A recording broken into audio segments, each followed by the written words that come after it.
사도행전 22번째 시간, 유무상통 2번째 시간 계속 하도록 하겠습니다. 우리가 지난 시간에 누가는 사도행전의 교회의 특징, 초대교회의 특징을 42절 한 구절에 담았다고 말씀드렸어요. 그죠? 볼까요? 저희가 사도의 가르침을 받아 서로 교제하며 떡을 떼며 기도하기를 전혀 힘쓰니라. 이 한 구절이 사실 초대교회 성도들의 삶의 모습이었어요. 그들은 사도의 가르침을 받았습니다. 그런데 그 당시에는 성경이 없었기 때문에, 신약 성경이 없었기 때문에 무엇로 가르쳤다? 기사와 표적으로. 보여줘야 돼요. 복음을 보여줘야 돼요. 성찬을 통해서 보여줘야 돼. 이게 복음이다. 그렇지 않은 그런 그 사람들이 이해할 수가 없었어요. 그래서 표적과 기사로 그들에게 보여줬어요. 다음 주에 우리가 3장을 할 텐데 여러분 그때 3장의 기적을 통해서 분명히 알게 될 거예요. 아, 기적이라는 건 단순히 병든 사람이 그 병을 고치는 것, 그게 아니라는 것을 여러분 알게 될 겁니다. 예수님의 기적도 마찬가지예요. 예수님의 기적 어느 하나도 여러분 그 한 사람의 병을 치료하는 건 없어요. 그걸 통해서 말씀하시는 겁니다. 하늘나라가 무엇인지, 메시아가 이 땅에 왜 오셨는지를 우리에게 보여주는 실물 교제했던 거예요. 왜? 그 당시 그 사람들은 신약 성경이 없었고 글을 읽을 만한 사람도 없었기 때문에. 시대가 달라요. 그런데 지금도 여전히 교회에서 기적을 바란다는 건 굉장히 아직도 유치한 신앙이라는 거 말씀드렸어요. 또한 그들은 받아서 교제하기를 힘썼다고 말씀드렸어요. 근데 교제의 수준이 우리와는 다르죠? 그죠?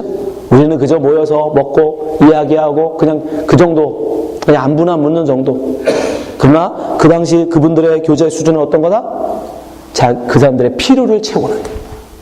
심지어 그 필요를 채우기 위해서 물질이 모자란다 그러면 뭐까지? 내 재산까지 팔아서. 내 재산을 팔아서라도 그 사람들의 필요를 채워주는 교제. 교제에서 가장 중요한 건 그 사람에 대한 관심이에요. 여러분, 관심이 없는데 어떻게 그 사람의 필요를 압니까? 그 사람이 지금 무엇을 필요로 하는지, 그가 지금 무엇을 궁핍해 하는지, 그가 지금 뭘 원하는지를 어떻게 알아요? 관심이 없으면. 곧 사랑이죠. 사랑이 없이는 관심이 없죠. 관심이 없으면 그 사람의 필요를 모릅니다. 바로 초대교회는 그러한 교제들을 나누고 있었다는 거예요. 오늘은 세 번째, 그들은 뭐를 했느냐? 떡을 떼었다라고 얘기합니다. 자, 46절 말씀 보세요. 날마다 마음을 같이하여 성전에 모기를 힘쓰고 집에서 떡을 떼며. 그들은 열심히 날마다 모였다라는 거예요. 보면 날마다 모였다고 얘기합니다. 여러분, 한국교회가 부흥하는데, 한국교회가 불과 100여 년밖에 안 된 짧은 복음의 역사 가운데도 엄청난 교회 성장을 이루었습니다. 그 가장 결정적인 이유가 뭔지 아십니까? 모이기를 힘썼다라는 거예요. 어느 나라의 교회보다도 한국교회는 정말 열심으로 모였어요. 마치 초대교회처럼 날마다 모이기를 힘썼죠. 그죠? 한참 부흥하던 70년대, 80년대는 여러분 새벽 기도는 기본이었어요. 날마다 교회 가는 것을 기본으로 여겼습니다. 더 열심히 있는 분들은요, 새벽 기도뿐 아니라 저녁에도 갔어요. 그리고 철야를 했어요. 그래서 저녁은 아예 당연히 교회에 가는 것으로 알았어요. 제가 학교 다닐 때만 해도 그랬습니다. 학교 끝나면 당연히 집에 가는 길에 교회를 들렸다 가야 되는 줄 알았어요. 그죠? 고개를 끄덕이는 분들이 별로 없네. 그 정도는 해야죠. 그 정도 그렇게 하는 게 당연하다고 생각했어요. 하루라도 교회를 안 들리는 건 신앙이 아니라고 생각했어요. 근데 초대교회도 보면 날마다 그들은 성전에 모이기를 힘썼다라고 얘기합니다. 날마다. 모이는 건 굉장히 중요한 거예요. 히브리서 10장 25절에도 보면 히브리 기자는 이렇게 얘기합니다. 모이기를 패하는 어떤 사람들의 습관과 같이 하지 말고 오직 권하여 그날이 가까움을 볼수록 더욱 그리 하자. 여러분, 목사가 돼서 여러분의 신앙을 굳이 상담해보지 않아도 여러분의 신앙을 알 수 있는 방법이 있습니다. 그게 뭔지 아십니까? 첫 번째, 앞에 앉던 성도가 점점 뒤로 갈 때입니다. 대부분 이렇게 자리가 정해져 계시잖아요. 근데 뭐 이런 말씀 드려서 죄송하죠. 우리 교회 뭐 작으니까 별 문제가 안 돼요. 신앙이 뜨거울수록 앞으로 옵니다. 어떻게든지 앞자리를 앉으려고 그래요. 집사님. 어떻게든지 앞자리를 앉으려고 그래. 그리고 어떻게든지 목사하고 눈을 마주치려고 그래. 근데 점점 뭔가 문제가 생기면 어떻게 합니까? 목사가 좀 미워지고 교회가 좀 싫어지고 성도 간에 불화가 생기면 점점점 뒤로 갑니다. 그리고 점점 목사와 눈을 안 마주쳐요. 강사와 눈을 안 마주쳐요. 예.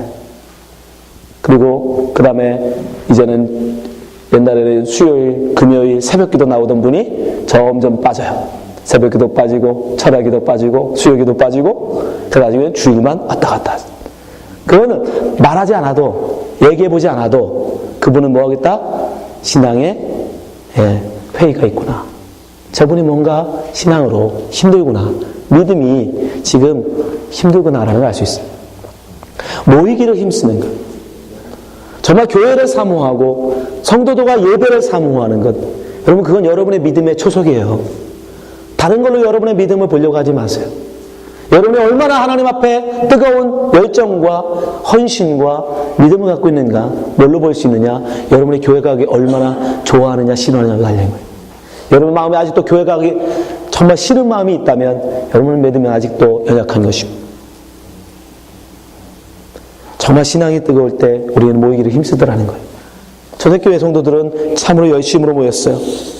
또한 그들은 집에서 떡을 떼었다라고 얘기합니다. 근데 집에서 떡을 뗐다 할 때 떡을 뗀다는 게 일단 뭐냐면 오늘 우리가 할 성찬이에요. 성찬을 말하는 거예요. 떡을 뗀다는 건 주의 떡을 말하는 거예요. 예수님께서 말씀하신 주의 떡을 뗀다는 거예요. 근데 집에서라는 건 또 뭐냐면 여기서 전치사가 빠졌는데 한국말에는 원어에 보면 집에서 집으로라고 되어 있어요. 그러니까 이 집에서 저 집으로. 무슨 뜻이에요? 성도들의 집을 돌아가면서 모여서 성찬을 나눴다는 거예요. 근데 여러분 성찬이 오늘 우리가 성찬을 하겠지만 이 성찬과 초대교회 성도들의 성찬은 느낌이 다릅니다. 우리는 그저 떡을 보면서 그냥 하나의 빵일 뿐이에요. 우리는 저 잔을 보면서 하나의 그냥 음료수에 불과합니다. 그런데 초대교회 성도들은 어땠을까요? 초대교회 성도들이 받아먹는 그 사도가 떼어주는 그 빵은 그들에게 무엇이었어요? 예수님이 십자가에 막 책직에 맞아 피 떨어지던 그 살점. 여러분 그 서대교회 성도들은 예수님의 그 현장을 목격했던 사람들이에요. 예수님의 당신의 살을 찢는 것을 목격했던 사람들이에요. 예수님의 당신의 피를 쏟는 것을 직접 목격했던 사람들이에요. 그 사람들이 예수님이 떼어주며 이건 내 살이다, 이건 내 피다 말씀하시던 성찬을 뗄 때 어떤 감정일까요? 우리하고는 달라요. 우리하고. 그건 그들에게 설교였어요. 여러분 떡을 뗀다는 건 단순한 성례가 아닙니다. 간단한 예식이 아니에요. 초대교회 성도들에게는 적어도 그거는 바로 실물로 보여주는 설교였어요. 예수님 왜 이 살을 찢을까? 예수님은 십자가에 못 박으라고 소리쳤던 사람 중에 여러분 그 자리에 없었을까요? 3,000명이 회개하고 주님 앞에 돌아올 때 그 3,000명 중에는 예수님을 십자가에 못 박으라고 외쳤던 사람들이 분명히 있었을 거예요. 나 때문에, 내가 그때 소리 질렀기 때문에 예수가 끌려가서 오진매를 당하 살점이 떨어지고 십자가에 못 박혀서 온전히 피 흘렸던 그 모습을 목격했던 그들에게 성찬은 의미는 달라요. 바로 이것이 예수가 보여준 정말 그 살이고 예수님이 나를 위해서 쏟으신 피다. 그래서 그들은 집마다 다니면서 성찬을 하면서 아마 눈물로 그들은 예배했을 겁니다. 하여튼 그 예배를, 그 성찬을, 그 떡됨을 날마다 모여서 그들은 집을 돌아가면서 그들은 나눴다는 것입니다. 여러분 지금 우리에게는 그런 성찬을 할 수는 없습니다. 왜요? 대신에 우리에게는 말씀이 있습니다. 말씀을 나누면 복음을 통해서 우리는 그때 그 성도들이 받았던 그 은혜, 그 감동 우리 받을 수 있는 겁니다. 여러분 우리 보니까 미국에 와서 보니까 제일 어려운 것 중에 하나가 여러분의 집들을 오픈하지 않는다는 거예요. 다른 건 몰라도 여러분, 예배를 위해서는 여러분의 집을 열 수 있어야 됩니다. 초대교회 성도들 보면 집마다 돌아가면서 떡을 떼었다라고 얘기해요. 그것은 축복입니다. 여러분의 집을 예배를 위해서 열 수 있는 건 축복이에요. 그 귀한 축복을 여러분 거부하지 마시기 바랍니다. 우리가 그렇게 서로 나눌 때, 우리가 함께 교제할 때 우리의 교제가 더욱더 굳건히 세워져 가는 거예요. 네. 그리고 그들은 마지막으로 뭘 했습니까? 기도했습니다. 42절에서는 누가가 초대교회는 전혀 기도하기를 전혀 힘쓰니라 라고 얘기했는데 47절에서는 좀 달라집니다. 자, 2장 47절 보세요. 하나님을 찬미하며 온 백성에게 칭송을 받으니. 여기를 보면 기도했다는 말이 없어요. 그냥 찬미했다라고만 나옵니다. 근데 여기 찬미라는 게 뭐예요? 찬미? 우리는 잘 하지 않는 건데, 찬미라는 것은 아름다운 말로 하나님을 높이는 것이에요. 찬미라는 뜻이. 아름다운 말로 하나님을 높이는 행위. 그걸 찬미라고 합니다. 찬송은요, 노래로 하나님을 높이는 것. 그죠? 그게 찬송이잖아요. 근데 찬송이나 찬미나 찬양이나 모두가 다 뭡니까? 예, 기도입니다. 예배입니다. 네, 다 하나님 앞에 하는 기도인 거예요. 네. 그들이 얼마나 훨씬 더 우리보다 감격스러웠겠죠. 내가 직접 예수를 못 박아 죽였는데 그러함에도 불구하고 나에게 성령을 허락하여 주셔서 나로 예수 믿는 자로 만들어 주시다니. 얼마나 그들에게 은혜로웠겠습니까? 너무 감사하신 하나님 앞에 그들은 찬미했겠죠. 찬송했겠죠. 근데 보면 더 중요한 건 그들은 전혀 힘썼다라는 거예요. 이 기도하는 일에, 이 찬미하는 일에, 이 찬송하는 일에 그들은 전혀 힘썼다라고 얘기합니다. 이 전혀 힘쓰니라라는 이 표현이 사실은 보면 바로 마가의 다락방, 예수님께서 승천하시고 바로 120명 성도들이 모여서 했을 때도 똑같은 표현이 나와요. 그죠? 자, 사도행전 1장 14절 보세요. 여자들과 예수의 모친 마리아와 예수의 아우들로 더불어 마음을 같이하여 전혀 기도에 힘쓰니라. 그러니까 성령이 임하기 전에 예수님이 승천하신 그날부터 언제까지? 성령이 임하는 오순절까지 그들은 전혀 기도에 힘쓰는 삶을 살았다는 얘기예요. 근데 그 삶이 변함없이 여전히 계속되고 있다는 거예요. 여러분, 전혀 기도에 힘쓴다라 할 때 전혀라는 건 아무것도 안 하고 기도만 했다 이 뜻이 아니에요. 반복적으로 계속적으로 했다는 뜻입니다. 그들은 누구보다 기도하는 일에 열심이었다는 걸 우리가 알 수 있어요. 우리가 초대교회 특별히 성도들은 유대교회 전통을 이어받아서 기도를 보통 기본 3번, 기본 3번. 우리가 3.3절 기도 운동 하잖아요. 3번. 더 열심인 사람은 하루에 5번. 지금 이슬람들이 기도 시간이 몇 번이지 하루에? 5번이에요. 그 전통에서 나온 거예요. 그래서 초대교회 성도들도 마찬가지였어요. 그 유대교회 전통, 해오던 전통대로 그들도 하루에 5번씩 기도하는 삶을 살았어요. 그 기도가 성경에 보면 벌써 예수님이 승천하신 그때부터 멈추지 아니하고 계속되고 있다는 걸 우리가 알 수 있어요. 오순절 그때까지도 그들은 전혀 기도하는 삶을 살고 있더라는 거예요.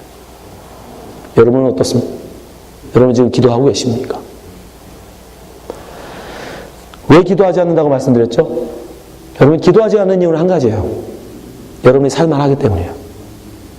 살만하기 때문에. 여러분 우리 언제 기도합니까?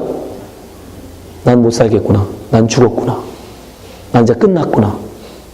그러면 여러분 믿지 않는 사람도, 제가 오늘도 목격했어요.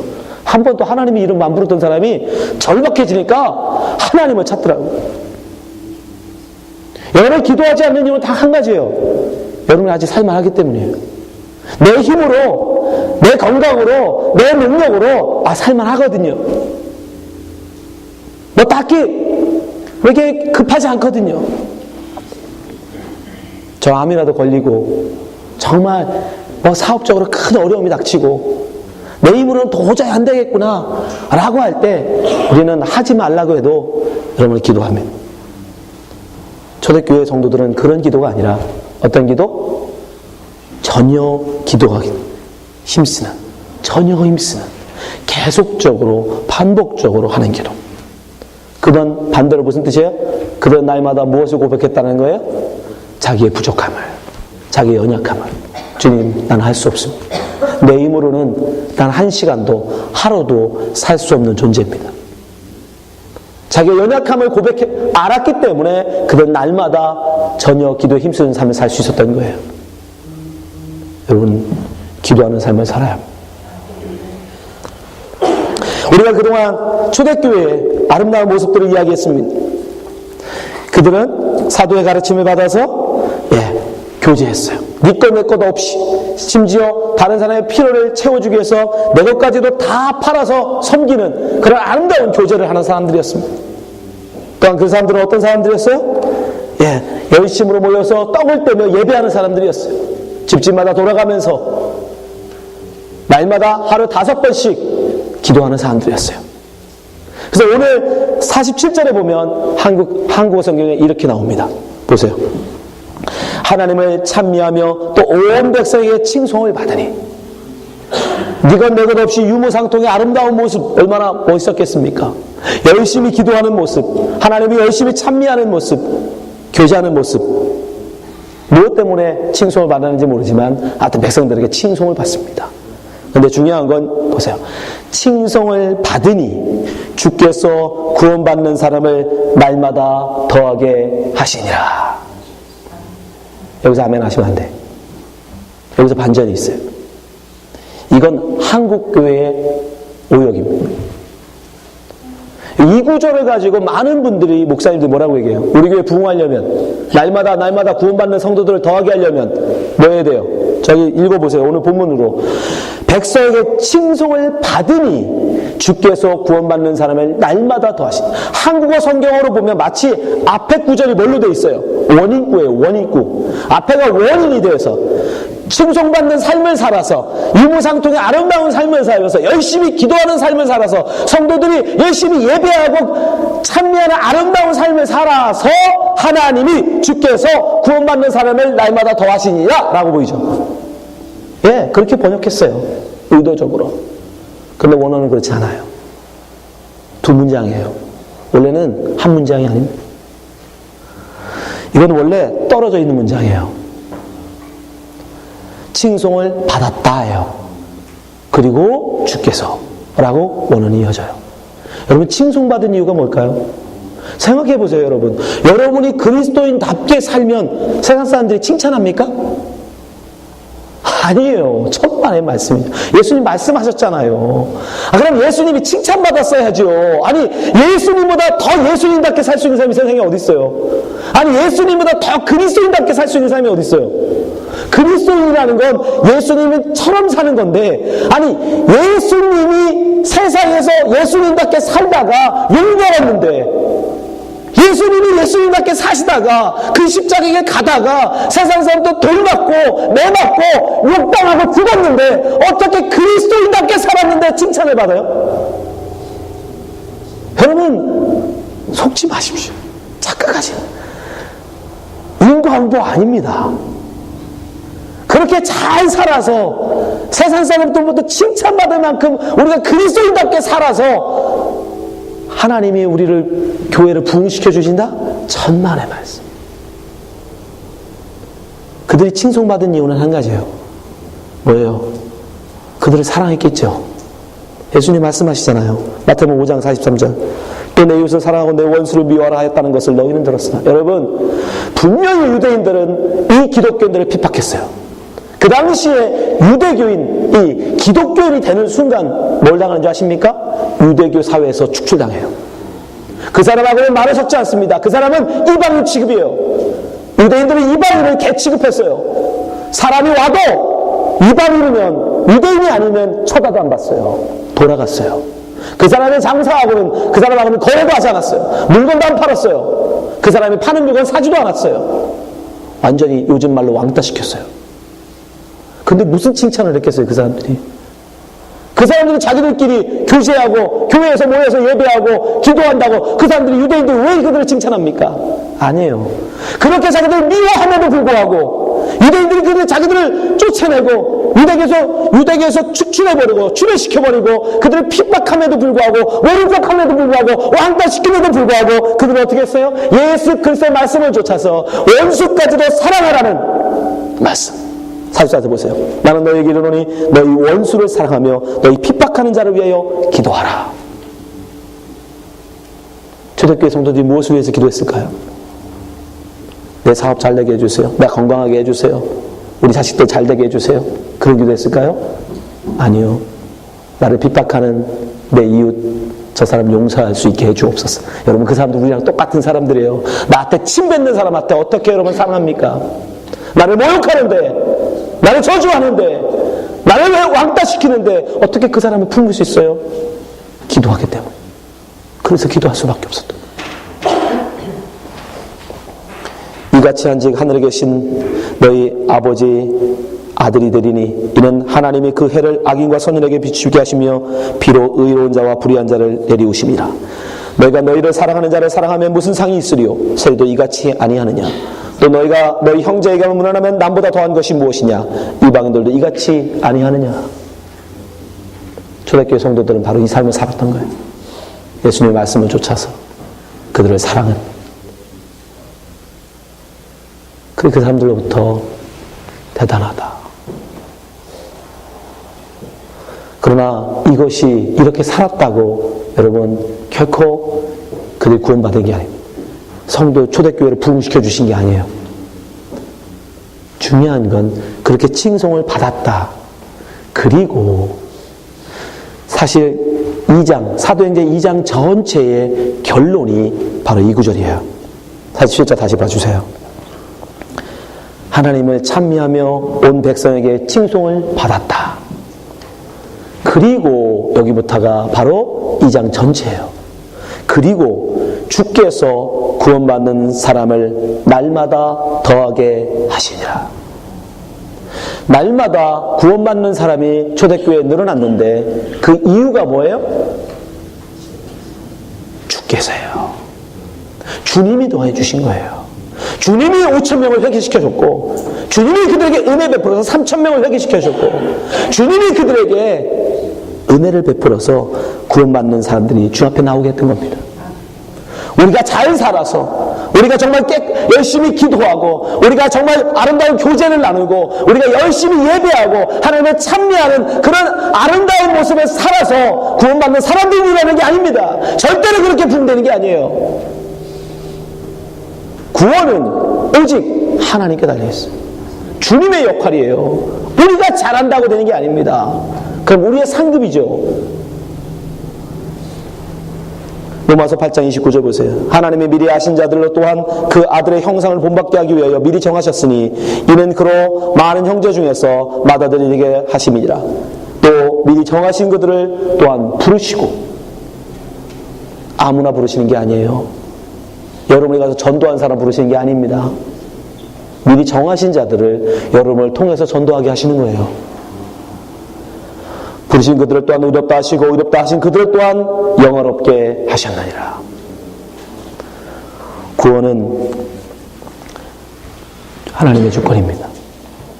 그래서 이 문장의 주어는 뭐예요? 주께서예요. 주께서. 2장 전체가 무슨 내용이에요? 성령이 임하고 사람들이 회개하고 주님 앞에 돌아오는 이야기예요. 그래서 누가는 마지막에 이 단서를 붙인 거예요.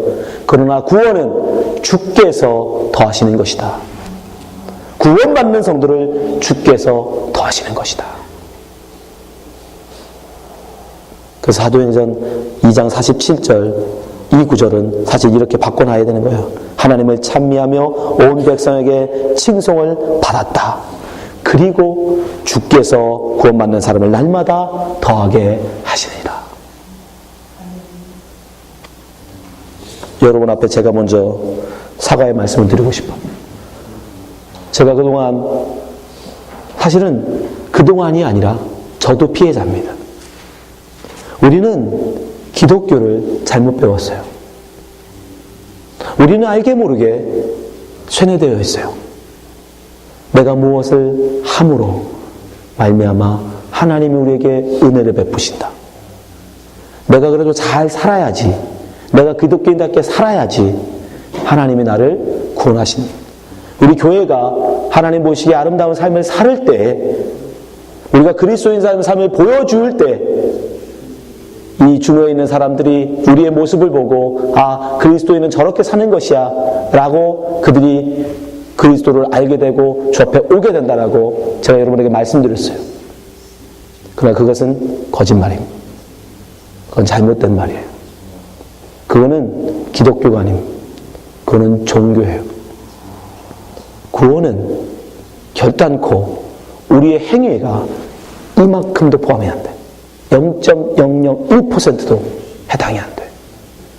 만약에 해당이 된다면, 다른 사람의 구원에 우리의 행위가 0.1%라도 만약에 포함이 된다면, 뒤집어서 얘기하면 여러분의 구원은요, 나의 구원은요, 나의 구원에도 그러면 누군가의 0.001%가 필요하다는 얘기 아닙니까? 그건 말이 안 되잖아요. 우리의 구원은 은혜인데 다른 사람의 구원은 내 노력이 필요하다니요. 마찬가지인 거예요. 그래서 제가 이 말씀을 준비하면서 제가 모순에 빠졌음을 알았어요. 제가 그동안 우리 열심히 삽시다, 그리스도인에게 삽시다, 나가서 그리스도인의 모습을 보여줍시다, 그래서 그들이 주님 앞에 돌아오게 합시다 라고 말했는데, 여러분 그건 잘못된 말이에요. 구원은 주께서 하시는 겁니다. 주께서 행하시는 거예요. 주님의 역사예요. 우리를 보세요. 여러분 중에 누가 감히 하나님 앞에 의롭게 살아내서 열심히 기도하고 열심히 교제하고 다른 사람을 섬기고 여러분 사랑해서 이 자리에 있는 분이 있어요? 하나님의 은혜잖아요. 저도 몰라요. 왜 우리가 믿음을 가졌는지, 왜 제가 믿음을 가졌는지 저도 모릅니다. 하나님이 주신 거니까요. 은혜로 주신 거니까. 내가 뭘 해서가 아니라. 그렇다면 다른 사람 구원도 마찬가지인 거예요, 여러분. 다른 사람 구원도 우리가 뭘 한다고 되는 게 아니에요. 우리가 뭘 이렇게 보여준다고 되는 게 아니에요. 우리가 열심히 잘 산다고 되는 게 아니에요. 초대교회다운 삶을 우리가 살아내면 우리 주님의 교회 날마다 하나님이 구원받는 사람을 더해주신다? 아닙니다. 그런 건 없어요. 오직 구원은 하나님의 역사입니다. 에베소 2장 8절 9절 보세요. 너희가 그 은혜를 인하여 믿음으로 말미암아 구원을 얻었나니 이것이 너희에게서 난 것이 아니요. 우리에게 난 게 아니에요. 하나님의 선물이라. 행위에서 난 것이 아니니 이는 누구든지 자랑치 못하게 하매니라. 그러니까 제발 어디 가서 내가 누구 전도했어 소리 하지 마세요. 난 전도 몇 명 했어 이런 소리 하지 마세요. 내가 우리 교회에서 세웠어 이런 소리 하지 마세요. 자랑치 못하다. 구원은 전적으로 하나님의 역사. 여러분, 초대교회의 아름다운 모습이 산 이유는 우리 보고 이렇게 아름다운 모습 살아서 날마다 여러분 구원받는 사람을 더하게 하셔서 교회 부흥시키라고 이 구절이 있는 게 아니에요. 이 구절은 왜 있다? 우리의 천국의 삶을 보여주는 거예요. 우리가 온전히 회개하고 하나님 앞에 완전히 붙잡혔을 때, 그 성령 충만이라고 그러죠? 내 뜻, 내 주장이 없어. 하나님의 뜻만, 예수님처럼 내 뜻대로 마옵시고 아버지 뜻대로 할 때 그 아버지의 뜻만 내 안에 있을 때 우리 어떤 삶을 살게 된다? 바로 이런 삶을 살게 되더라. 이 사람들이 잘한 게 아니에요. 성령이 그냥 그들을 그런 삶을 살도록 끌어가신 거예요. 주께서 하신 겁니다. 근데 우리도 이렇게 살아서 우리 교회 부흥시키자? 그건 말이 안 되는 거예요. 그건 종교입니다. 뭐를 해서 뭐를 얻자. 인과응보잖아. 내 뭐를 해야 뭐를 받는 거. 구원은 절대로 원인이 없어요. 여러분에게서 원인이 없어요. 그러니까 찾지 마세요. 그냥 은혜예요, 은혜. 나는 아무 하나님 앞에 구원받을 만한 자격도 없고 행위도 없고 뭐 내세울 게 없어. 그런데 나에게 은혜 부어 주시는 거예요. 그냥 주시는 거예요. 그러니 하나님 앞에 우리는 감사할 수밖에 없는 거예요. 그 은혜를 여러분 기억하시기 바랍니다. 이런 구절 보면서 자꾸 그래 열심히 살아야지, 열심히 살아서 우리 교회도 날마다 구원받는 사람을 더하게 해야지. 아니요, 그런 거 하지 마세요. 은혜를 바라보시고 그냥 여러분이 그렇게 다 죽어지면 한 가지입니다. 여러분이 회개하고 온전히 정말 주님 앞에 회개하고 예수님과 하나 되는 침례를 온전히 다 여기 모든 사람들이 한 명도 빠지면 안 돼. 모두가 다 받으면 그때 정말 우리 교회는 초대교회처럼 돼요. 그러나 이 땅에서 되는 건 아닙니다.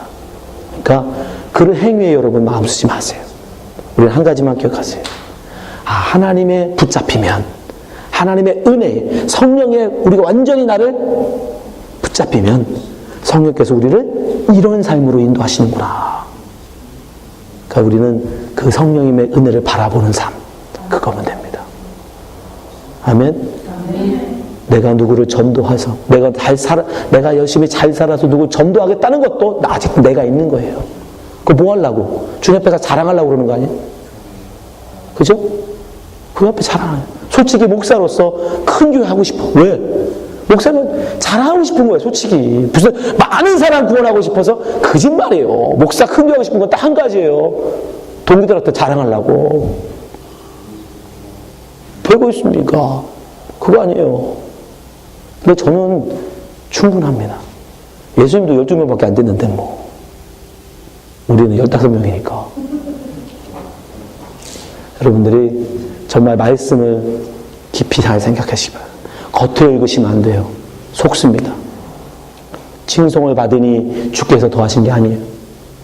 구원은 전적으로 주의 은혜입니다. 아멘. 아멘. 여러분 기억하시고 자꾸 여러분의 행위에 주눅들지 마세요. 우리 행위 보고 주님 구원하신 거 아니에요. 여러분 그리스도인 만드신 거 아니에요. 그 은혜를 붙드시는 여러분 되시기 바랍니다. 기도하겠습니다.